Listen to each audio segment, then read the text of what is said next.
karakter peserta didik adalah suatu proses di mana seorang pendidik belajar lebih dalam mengenai bagaimana sifat, sikap, dan perilaku dari peserta didik tersebut. Tujuan dari memahami karakter peserta didik adalah membantu seorang pendidik untuk meningkatkan keefektifan dalam melakukan pembelajaran serta mengetahui bagaimana karakter positif yang ditimbulkan dari peserta didik tersebut.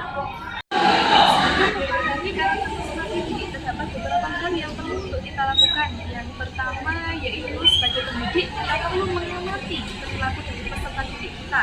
Yang kedua kita harus mendengarkan saat peserta didik bicara kepada kita.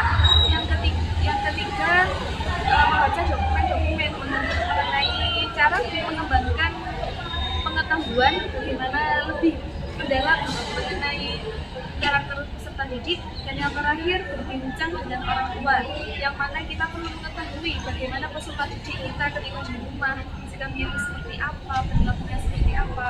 Jadi kita perlu melakukan perbincangan antara guru atau seorang pendidik dengan orang tua dari peserta didik.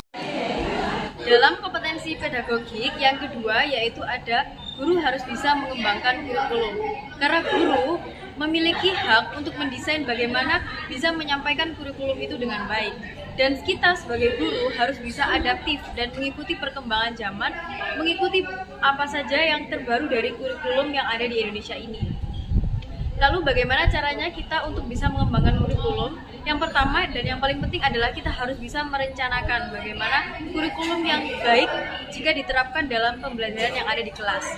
Kemudian yang kedua, kita mengimplementasikan kurikulum tersebut atau pembelajaran tersebut dalam kelas. Yang ketiga, kita evaluasi apakah pembelajaran tersebut sudah cukup baik jika diterapkan dalam kelas tersebut. Jika belum, maka kita bisa menggunakan strategi-strategi yang lain untuk memberikan pembelajaran yang memuaskan. Aspek yang ketiga, kita sebagai guru harus mengetahui teori-teori dalam belajar. Kemudian kita juga harus bisa mengetahui prinsip pembelajaran. Sebagai guru, kita sangat perlu atau sangat penting untuk mengetahui teori-teori belajar agar kita bisa mengetahui teori apa yang seharusnya kita terapkan pada siswa kita. Sehingga pembelajaran yang ada di sekolah tersebut atau pembelajaran yang kita bawakan bisa diterima dengan baik oleh siswa jika teori yang kita terapkan sudah sesuai. Kemudian, guru juga harus memiliki prinsip pembelajaran agar dalam suatu pembelajaran tersebut bisa mencapai tujuan dari pembelajaran atau tujuan yang diinginkan. Kemudian, agar pembelajaran itu juga lebih terarah untuk mencapai tujuan tersebut. Selanjutnya, yaitu ada beberapa cara untuk mengembangkan potensi peserta didik. Yang pertama adalah memberikan tantangan yang sesuai dengan kemampuan, yaitu memberikan tugas atau aktivitas yang membutuhkan keterampilan dan pengetahuan yang sesuai dengan kemampuan peserta didik.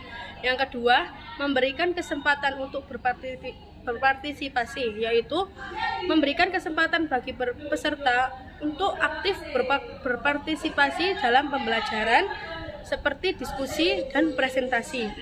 Selanjutnya yaitu menyediakan bahan belajar yang beragam, yaitu seperti menyediakan bahan belajar yang bervariasi seperti buku, video, game, dan cara belajar yang secara interaktif. Dan yang ketiga adalah memberikan umpan balik yang konstruktif. Selanjutnya, penjelasan nomor 5 yaitu tentang beberapa cara menyuguhkan kegiatan pembelajaran yang mendidik.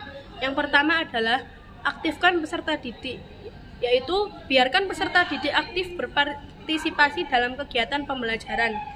Yang kedua, berikan contoh yang konkret, yaitu gunakan contoh-contoh yang konkret yang mudah dipahami oleh peserta didik agar mereka dapat mengaitkan konsep abstrak dengan situasi atau benda yang lebih mudah dipahami. Yang ketiga, libatkan teknologi, yaitu gunakan teknologi seperti presentasi multimedia atau video pembelajaran untuk mempermudah peserta didik memvisualisasikan konsep atau topik yang sedang dipelajari. Yang keenam, membangun komunikasi dengan peserta didik. Kita sebagai guru harus dapat membangun komunikasi yang baik dengan peserta didik, baik secara lisan maupun tulisan. Adapun manfaat berkomunikasi dengan peserta didik, yaitu membantu kita sebagai guru apa sih yang didapat oleh peserta didik dan bagaimana pendapat peserta didik sebagai apa yang kita sampaikan. Adapun beberapa cara untuk untuk berkomunikasi peserta didik, yaitu mengajukan pertanyaan ataupun pendapat-pendapat mereka tentang sesuatu yang sudah kita jelaskan. Yang terakhir yaitu melakukan evaluasi pembelajaran. Kita sebagai guru dituntut untuk merancang dan melakukan evaluasi pembelajaran. Hal ini bermanfaat bagaimana sih pencapaian murid terhadap suatu pembelajaran dan bisa mengevaluasi atas kekurangan kita dan kekurangan peserta didik dalam pembelajaran.